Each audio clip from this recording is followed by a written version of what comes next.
Hello there everyone, welcome back to my channel. Today, we're going to talk about divisibility rules for 4, 8, 11, and 12. But before that, let's have a review first on the divisibility rules for 2, 3, 5, 6, 9, and 10. A number is divisible by 2 if the ones digit of the number is 0, 2, 4, 6, or 8. A number is also divisible if the sum of the digits is divisible by 3.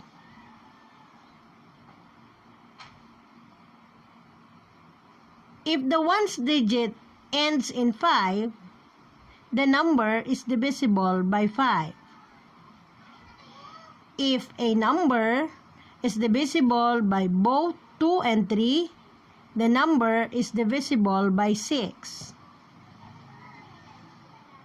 A number is divisible by 9 if the sum of all the digits is divisible or a multiple of 9.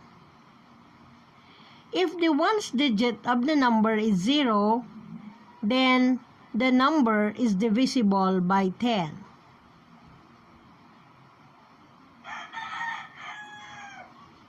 How do we know that the number is divisible by 4?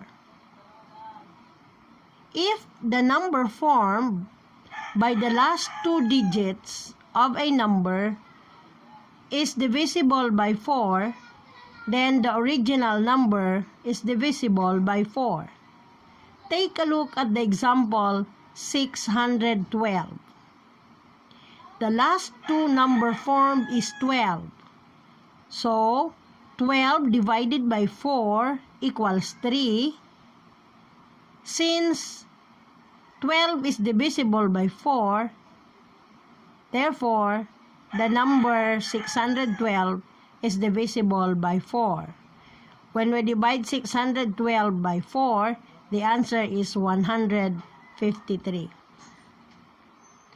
Also, a number ending with 2 zeros is also divisible by 4. Example, 5,800. The last two digit is 0. Therefore, 5,800 is divisible by 4. Let's try another number. Let's have 936. The last two digit number is 36. 36 divided by 4 is 9. So therefore, 936 is divisible by 4. Also, the number 200, the last two digit is 0. So, the number is divisible by 4. Next, we have 216. The last two digit number is 16. 16 divided by 4 is 4. Therefore, 216 is divisible by 4 since 16 is divisible by 4. Next, we have divisibility rule for 8. If the number formed by the last three digits of a number is divisible by 8, then the original number is divisible by 8. Take a look at the example 56,248. The last three-digit number is 248. When we divide 248 by 8, the answer is 31. Therefore, since it is divisible by 8, the whole number 56,248 divided by 8 is divisible by 8. The answer is 7,031. Also, a number ending in 3 zeros is always divisible by 8. Take a look at the example, 64,000. It ends with 3 zeros, so it is divisible by 8. Okay, let's try another example. Is 4,128 divisible by 8? The last 3-digit number is 128. When we divide that by 8, the answer is 16. 16 is divisible by 8. Therefore, the whole number for 43,128 is automatically divisible by 8. 43,128 divided by 8 is 5,391. Next, we have divisibility rule for 11. A number is divisible by 11 if the difference of the sum of the digits in the odd places and the sum of those in the even places is 0 or divisible by 11. Example, is 495 divisible by 11? Take a look at the number. The alternate digits of 495 is 4 and 9. And 5, by the way. 4 and 5. The answer is 9. The remaining digit is 9.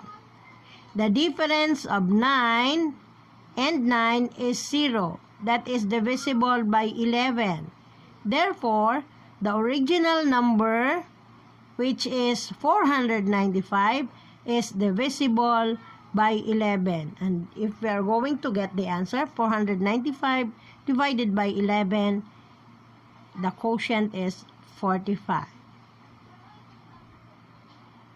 What about divisible by 12?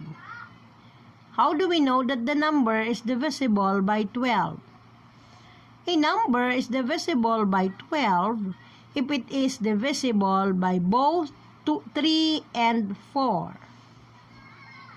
Ano nga ba ang rule ng 3 and 4? Yon ang dapat nating tandaan. Example, 144, is it divisible by 12? Okay. The divisibility rule for 3 is we're going to add all the digits, and if it is divisible by 3, if it is multiple of 3, it is also divisible by 3. And if it is divisible by 4 sa divisibility rule by 4, then therefore the number is divisible by 12. Kailangan 3 and 4 silang dalawa ay divisible by that number. So let's try this. 144. If we are going to add 1 plus 4 plus 4 equals 9, then we're going to divide 9 by 3. The answer is 3. So it is divisible by 3. 144 divided by 3 is equals to 48. Then, the last 2 digit of the number is 44. 44 divided by 4 is equals to 11. Therefore, 144 divided by 4 is 36. Since it is divisible by both 3 and 4, therefore, the whole number 144 is divisible by 12. 144 divided by 12 is equals to 12. Did you understand that? Just remember the divisibility rule so you can answer the next exercises. Let's try this. Say yes if the larger number is divisible by smaller number and no if it is not. Then say the reason why. Okay. For number 1 is 1,844 divisible by 11. No, it is not, because 9 and 12 is not divisible by 11. The alternate number. It must be 0. Number 2, is 5,367 divisible by 12? No. Kasi dapat, pag divisible ng 12, dapat divisible siya sa 3 at 4. In this case, sa 3 lang siya divisible. If we are going to add 5 plus 3 plus 6 plus 7, the answer is 21. Divided by 3, so the quotient is 7. Kaya divisible siya sa 3. Pero, sa 4, hindi po siya divisible. Kasi ang last 2-digit number niyang 67 is not divisible by 4. Therefore, 5,367 is not divisible by 12. Next number we have is 2,004 divisible by 4. What do you think?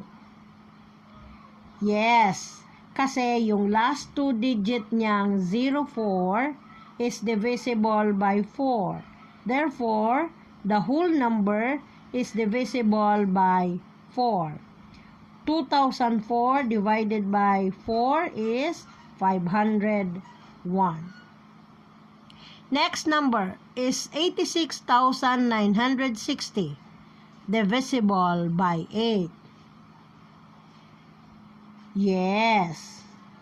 The last 3-digit, which is 960, is divisible by 8. 960 divided by 8 is 120. Therefore, the whole number 86,960 divided by 8 is equals to 10,870 is divisible by 8. Okay. Next, number 5.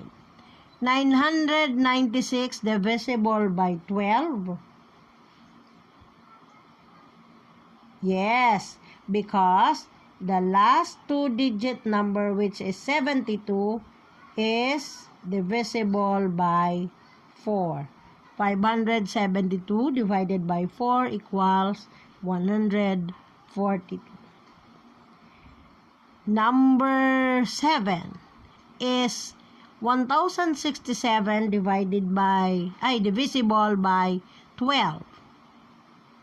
No, because it is not divisible by 3 and 4.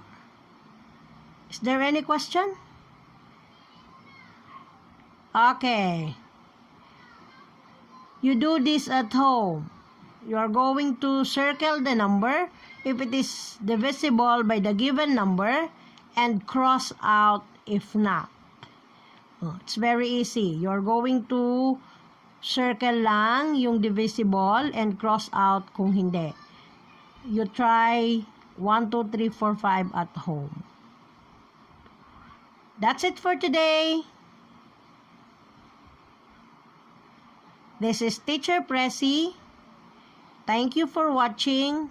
Please subscribe, like, and share. Bye-bye.